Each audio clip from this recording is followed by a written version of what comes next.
But I love synths. The dilemma.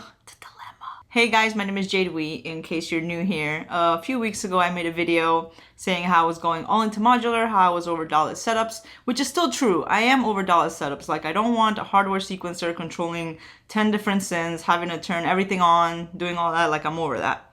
For now, who knows? Maybe I'll come back to it, who knows? But for now, I'm over it. If I'm doing that kind of composing, yes, the modular. I've got my effects case over here. I just did a stream earlier today on my other channel, my music channel, because I do make music. That's the thing with this, that it's like, yes, I like making these tutorials and I like teaching, but I also enjoy making music. Like, that was the whole point of trying to do this YouTube thing, right? So I can make music. But the more I've been getting into Eurorack, the more I realize that there's a lot of things that Eurorack can't do. One of them, which is very important to me, is looping, like actual audio looping. Yes, you have the Morphogene that can sample. I actually have a video on the Bitbox MK2 dropping next week, so stay tuned for that dope module. But when it comes to like an actual looper, like actual guitar looping or piano looping, there's just no simple module. And I'm wondering, like, why hasn't a company stepped up and made a decent Eurorack looper? Like, it can't be that difficult. So, like, am I gonna have to like start making modules like all these other YouTubers? No, that sounds like really expensive. But hey, that's really cool. Like,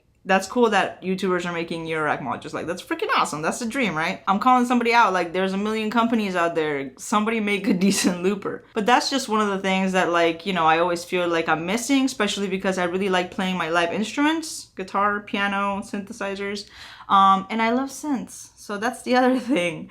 I don't want a room full like of giant synths. Like, I just don't have the room for it. I mean, I would love to try like a Waldorf Quantum or the new 8-voice Oberheim, but those things are massive. Like, I don't have room for it, and it's just too much synth. Like, it's just too big for what I'm trying to do. But little synths. So this little Arturia that just got dropped, stuff like this interests me. Also, I'm a little butthurt. I am a little salty that Arturia did not reach out to your girl, but hey, you know what? No hard feelings, you know, I'm gonna get one eventually. We're gonna try one out on the channel. You guys already know. A true, honest review like you always get on this channel. But yeah, so when I decided to go all into Eurorack, I was thinking like I was gonna do everything in there. My drums, my sequencing, all of my voices, everything on there. But I quickly realized that like, that's just gonna be A, too expensive. B, it's gonna be like a sacrifice on certain things and on certain sounds that you just, you know, there's just certain things that you can't get in Eurorack, even like in effects pedals. But I am loving like my Eurorack effects setup that I have going on here.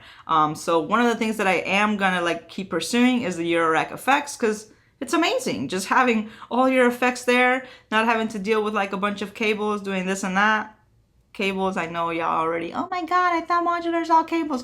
You don't understand until like you go into modular. Like, having all your power cables, having to just turn on one power thing, like, it's beautiful. Patch cables, like, that's just like part of the fun. Like, patch cables don't bother me as much as a floor full of long 1/4-inch cables and a bunch of power cables and a bunch of MIDI cables. Like, it's just a whole different experience. Patch cables are beautiful. I mean, look at them. So yeah, I've been having a lot of fun running my montage into my Eurorack effects. I also have my other case. Where is it? How do I... other case over there that I'm gonna be planning on doing some cool stuff with. Check out my music channel, guys. Like, you know, this isn't just what I do, like just talking videos. Like, I actually make music, so check out the music channel. But yeah, I really kind of want to get back into synths, because I did get rid of like a bunch of synths. Like, this is my main synth, the montage, and this gives me like everything, like all the sounds that I could possibly want. But it's massive. Like, that's not going anywhere.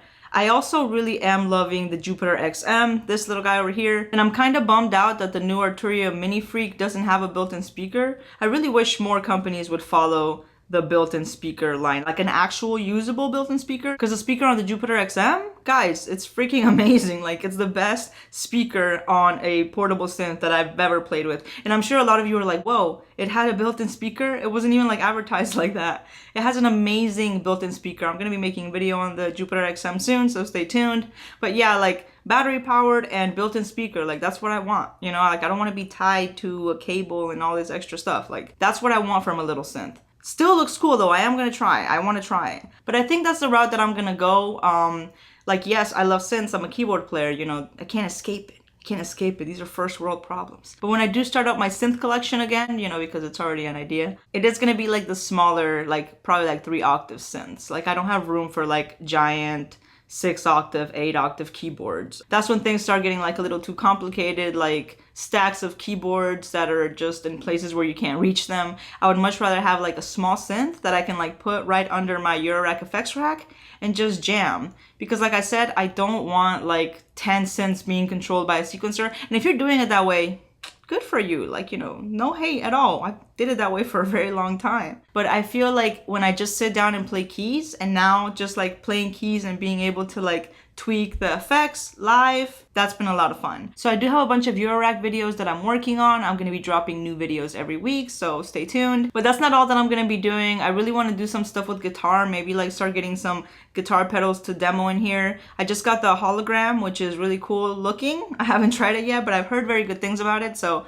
I'm excited to try that out on synths and on guitar. So yeah, like I don't just want to do one thing. Like this isn't just going to be a Eurorack channel, even though I've been doing a lot of Eurorack stuff lately. I know that like, you know, there's more things than just Eurorack that people like, and myself included. And I realized this very quickly. Like at first I'm like, okay, going on to Eurorack, I need a giant dope for 100 case, you know, like that's what makes sense. I'm so glad I didn't like, you know, impulsively went and buy that, because that would have been ridiculous. Also like noise issues, like I'm always struggling with noise issues. Even with this little case, like there's always noise issues. Even with the IntelliGel cases that are like super expensive, I'm always like struggling with digital noise issues. So that kind of sucks. But this is why I'm here, guys. I'm here to make these mistakes and spend money so you guys don't have to. Like, why else am I here? And to like have fun. And like the whole process has been fun. And I'm gonna take advantage of like all the modules that I have and make as many videos as I can and show you guys cool stuff. But you guys know that like I don't keep everything that comes in here. Like,